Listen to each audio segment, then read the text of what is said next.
Sveicināti šodienas padziļinātajā analīzē. Mēs šodien ķersimies klāt tēmai, kas ļoti daudziem šķiet kā tāds neizējams labirints. Jā, pilnīgi piekrītu. Tas var šķist ļoti biedējoši sākumā. Proti mēs runāsim par hronisko neiroloģisko iekaisumu un to, kā atjaunot organisma bioķīmiskās sistēmas. Es kā šīs tēmas pētnieks esmu tiešām patīkami satraukts par šodienas sarunu. Un sveiki visiem arī no manas puses. Es esmu ļoti gandarīta būt šeit. Tā ir ārkārtīgi fascinējoša joma, ko esmu ilgstoši pētījusi tieši caur uzturzinātnes prizmu. Mūsu rīcībā šodien ir tiešām apjomīgs klāsts ar jaunākajiem zinātnes atklājumiem, nutrigenomikas pētījumiem un uzturzinātnes atziņām.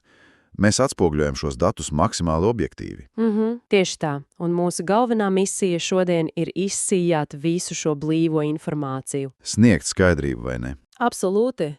Izveidot tādu saprotamu, personalizētu ceļvedi. Jo atveseļošanās no sarežģītiem neiroloģiskiem stāvokļiem, tas nav nekāds mistisks brīnums. Maģisks tablets nepastāv. Precīzi maģisku tableču nav. Tas ir izprotams ļoti loģisks un sistemātisks ķermeņa pārprogrammēšanas process. Kad mēs saprotam tās cēloņsakarības, tad arī izzūd bailes no nezināmā. Tāpēc šodien mēs soli pa solim iziesim cauri tam, kā šī smalkā sistēma darbojas. Un kā to var atbalstīt, izmantojot mērķtiecīgu uzturu un ģenētikas izpratni. Bet jāsāk jau ar pašu bāzi. Pirms mēs vispār runājam par risinājumiem, ir jāsaprot tie pamatcēloņi. Kas tieši bioloģiskā līmenī izraisa šo pastāvīgo neiroloģisko iekaisumu? Lai to izprastu, ir jāatsakās no tās idejas, ka pastāv tikai viens izolēts cēlonis.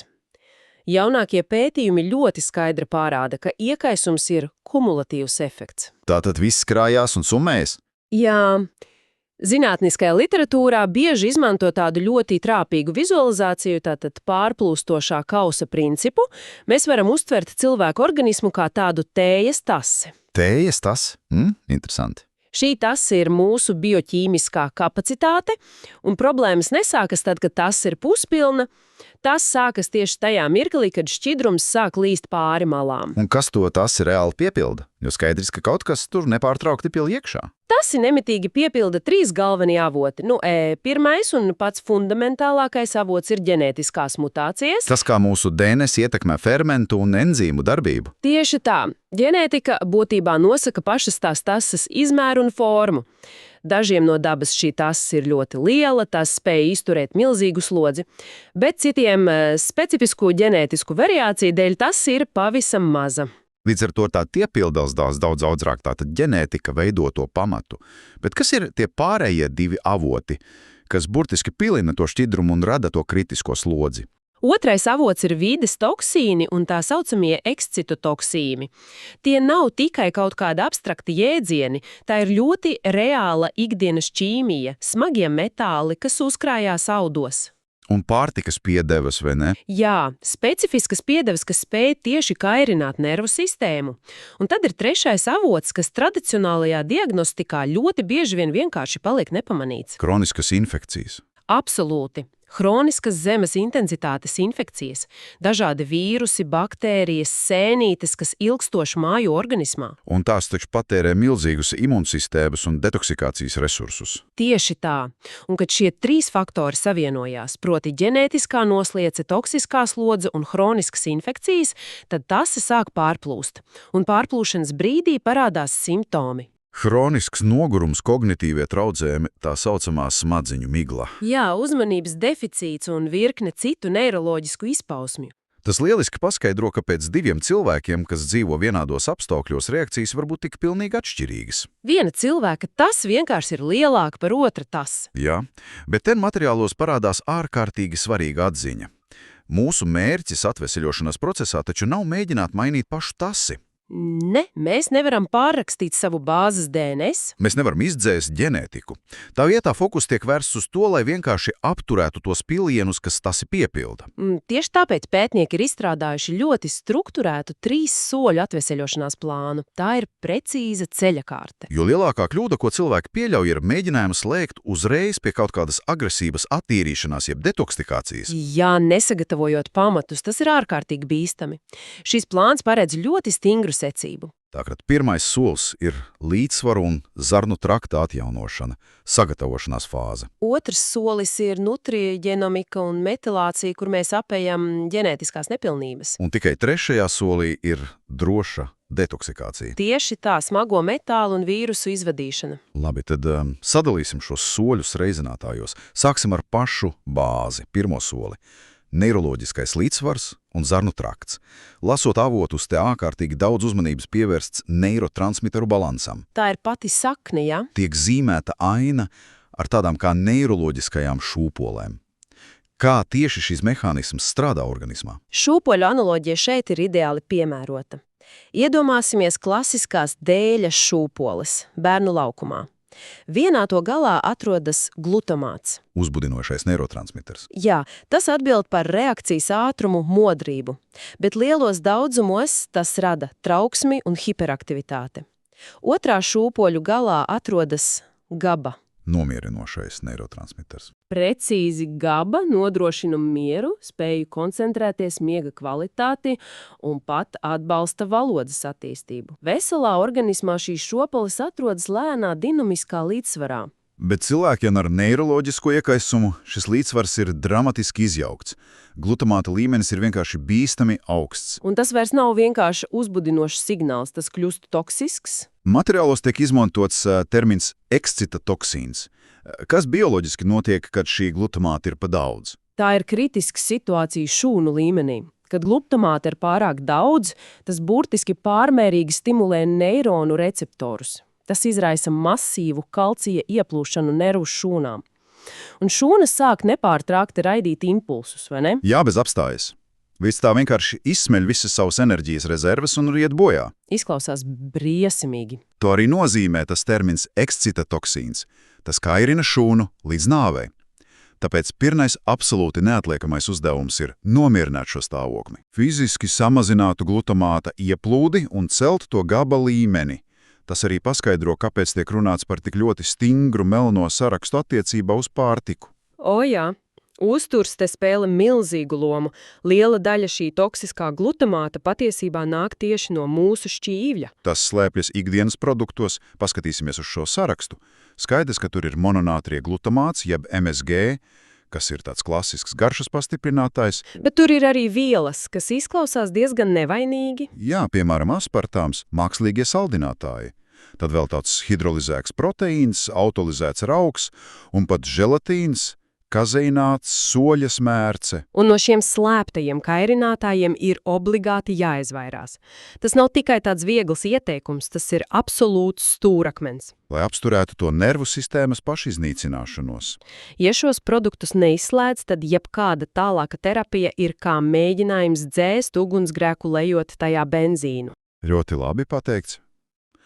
Un no pārtikas mēs dabiski pārējiem pie nākamā pirmā soļa aspekta. Pašas zarnu krakta fiziskās veselības. Imunitātes bāzes sagatavošanas. Zinātne lēš, ka aptuveni 80% imūnsistēmas atrodas tieši zarnu traktā. Mēs te saskaramies ar fenomenu, ko sauc par caurās zarnas sindromu.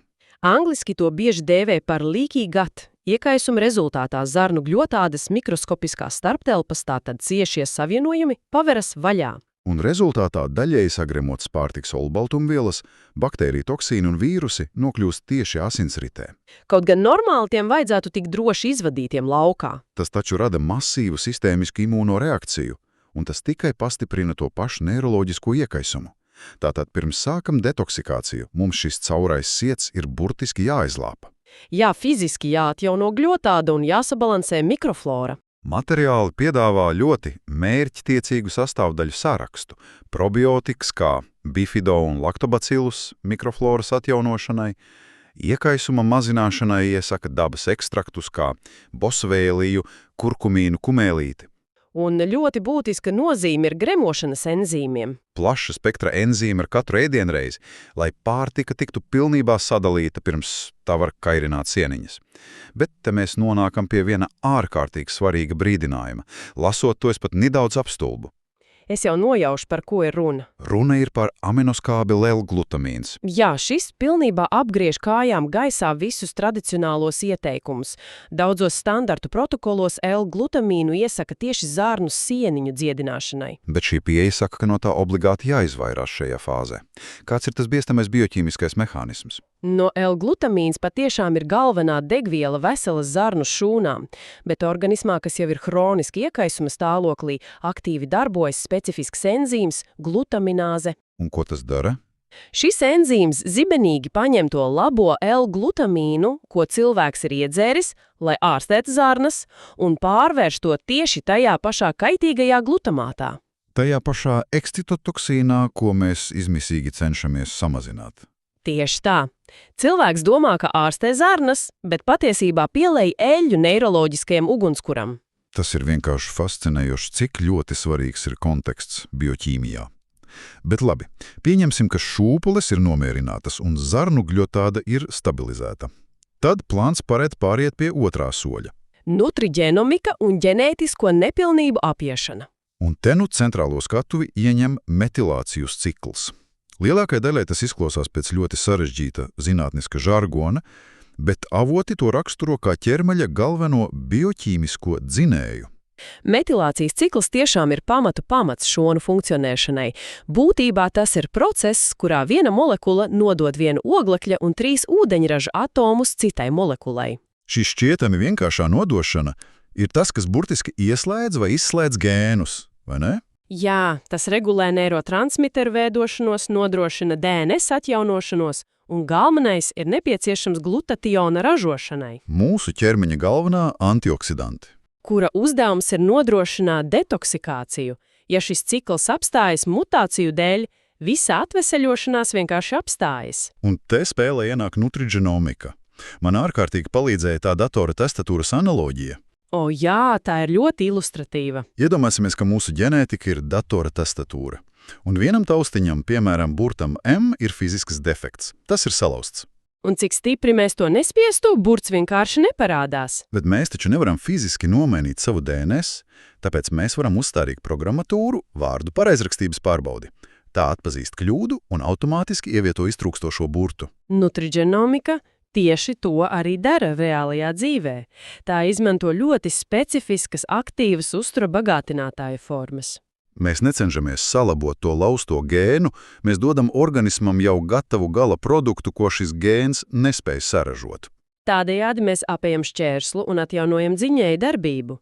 Zinātnē šos laustos taustiņus dēvē par vienkāršā nukleotīda polimorfismiem, jeb SNP. Jā, un materiālos īpaši tiek izcelti 3 galvenie šķēršļi neiroloģiskā iekaisuma kontekstā. Apskatīsim tos sīkāk. Pirmais, ko min, ir CBS mutācija.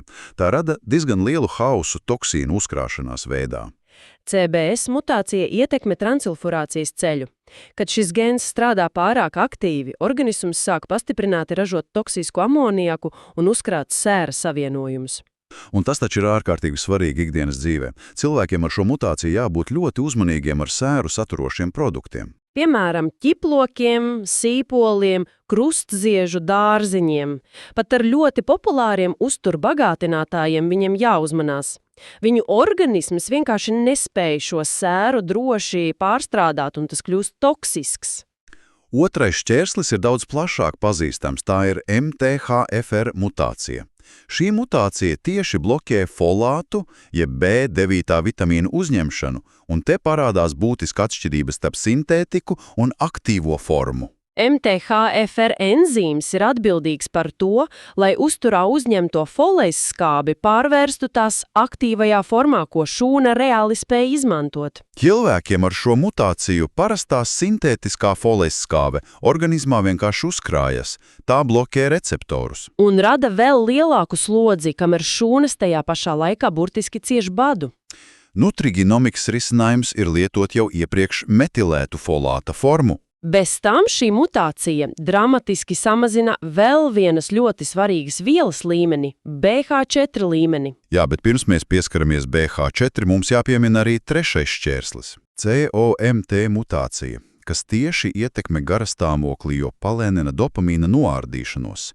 Smadzenēs veidojas tāds kā stimulējošo vielu sastrēgums stunda. kas izpaužās kā garstāvokļa svārstības, nespēja atslābināties, trauksme. Bet atgriežoties pie tā BH4 materiālos, šim savienojumam atvēlēta centrālā loma. Kas to padara tik īpašu? BH4, zinātniski saukts par tetrahidrobiopeterīnu, ir absolūti neaizstājams kofaktors. Tas nepieciešams, lai organisms spētu ražot serotonīnu un dopamīnu. Un materiāli izmanto triskaina krēsla analogiju, lai parādītu, cik tas ir viegli ievainojams. Iedomāsimies, ka BH4 stabilitāti balstās uz 3 kājām. Viena kāja ir veselīgs CBS gēns, otra ir MTFR gēns, bet trešā ir ārējā vide. Jo īpaši alumīnijas un bakteriālas infekcijas, kas tieši iznīcina šīs rezerves. Ja kāda no šīm kājām ir salauzta un vēl ienāk alumīnijas, krēsls sabrūk. Sistēma apstājas. Un nutrigenomika palīdz šīs kājas fiziski salabot, lai mēs atkal ražotu neirotransmiterus. Brīnišķīgi! Un tikai tad, kad krēsls ir stabils, mēs esam gatavi trešajam solim. Drošai detoksikācijai. Smago metālu un vīrusu izvadīšanai. Un te nu es saskaros ar vienu no pavisam pārsteidzošākiem konceptiem – Trojas zirga koncepcija. O jā, šis koncepts pilnībā maina izpratni par detoksikāciju. Gadu desmitiem speciālisti mēģināja izvadīt metālus, vienkārši ignorējot mikrobiomu. Bet zinātnieki atklāja, ka hroniski vīrusi un baktērijas nav muļķi. Tie fiziski piesaista smagos metālus un izmanto tos kā aizsargājošus bioplēves vairogus. Makrofāgi, mūsu imūnsistēmas šūnas, nespēja iziet cauri šiem bruņām. Baktērijas paslēpjas aiz metāliem kā tādā trojas zirgā. Tas nozīmē, ka tikai metāla izvadīšana pati par sevi nedos rezultātu. Ja izjaucam vairogu, bet neiznīcinam baktērijas, infekcija izplatās vēl tālāk. Tātad darbs abās frontēs. Metāla izvadīšana izmanto EDTA, ābolskābi, alumīnijam, zirgasti kā dabīgu silīcija avotu. Un paralēli tam tiek izmantoti antimikrobiālie līdzekļi, nīma ekstrakts, ķiploks, dzervenes un specifiskas RNS formulas. Visi šie soļi veido milzīgu bioķīmisku reakciju, tāpēc ir ieviests tas zelta likums par progresu uzraudzību, izmantot tikai un vienīgi objektīvus laboratorijas datus. Nekādu minējumu, simptomi var būt mānīgi, mums vajag galvenos mērījumus. UAA jeb urīnaminoskābļu analīzi. Ko tā dod? Tā parāda, kas notiek ar olbaltumu vilmaiņu. Mēs redzam, vai neuzkrājās toksiskais amoniaks, tas CBS mutācijas dēļ. Nākamais ir CSA, jeb karņeļu analīze. Tā ir zarnu mikrofloras karte. Mēs redzam, kas trūkst un kādi patogēni savairojušies. Un, protams, SUTM urīna toksisko metālu analīze kopā ar kreatīnīnu, kas parāda, vai metāli reāli tiek izvadīti. Bet te materiāli skaidro tādu zvaniņveida līknes fenomenu, kas sākumā var izraisīt milzīgu paniku. Jā, tas bieži satrauc. Kad sākam attīrīšanos, toksīnu līmenis analīzēs dramatiski kāpj uz augšu. Cilvēks domā, ārprāts paliek tikai sliktāk, bet kāpēc tas ir labi? Tā ir mobilizācijas fāze. Toksīni sēž dziļi audos, un urīnā tie sākumā neparādās. Kad iedarbinam detoksikāciju, toksīni nonāk asinsritē un tiek izvadīti. Tāpēc grafits strauji kāp, jo metāli burtiski plūst ārā. Un tad mēnesis pēc mēneša sāk kristies. Bez šī kāpuma attīrīšanās vispār nenotiek. Tāpēc ir tik svarīgi saprast šos datus, lai nezaudētu drosmi. Tas ir maratons, nevis sprints. Un ir 3 konkrēti noteikumi veiksmīgai praksei. Pirmkārt, visu ieviest ārkārtīgi lēnām, tikai vienu jaunu elementu vienlaikus. Ja ievedam 5 un ķermenis reaģē slikti, mēs nezināsim, kurš ir vainīgs. Otrs noteikums ir rūpīgi vērot ķermeni. Viegla pasliktināšanās pirms uzlabošanās ir normāla detoksikācijas blakus parādība. Un trešais ir pacietība. Ja slodze ir par lielu, ir jāatkāpjas par vienu soli atpakaļ. Jā, ļaut sistēmai atpūsties. Mēs nedrīkstam piespiest organismu darīt vairāk nekā tas spēja izturēt. Galvenā ziņa, ko šodien varam paņemt, ir skaidrs zināšanas dot spēku. Atveseļošanās ir sistemātiska izpratne, mērķtiecīgs darbs ar ģenētiku un droša toksīnu izvadīšana. Kontrolējot uzturu, mēs varam atmodināt ķermeņa spēju dziedināt sevi. Skatoties uz kopainu, ģenētika ir tikai nemainīga datora aparatūra. Bet mūsu uzturs, vide un dzīvesveids, tā ir programmatūra, kas nosaka, kā šī aparatūra darbosies. Un tas atstāja mūs ar patiesi provokatīvu domu. Ja ģenētika ir tikai rāmis, bet uzturs un vide ir programmatūra, tad kādu kodu mēs rakstam savam ķermenim katru dienu? Ar savu nākamo maltīti vai ielpu? tas ir lēmums, kas ir mūsu pašu rokās. Paldies visiem, ka klausījāties! Mēs turpināsim meklēt un analizēt svarīgākās atziņas. Uz redzēšanos!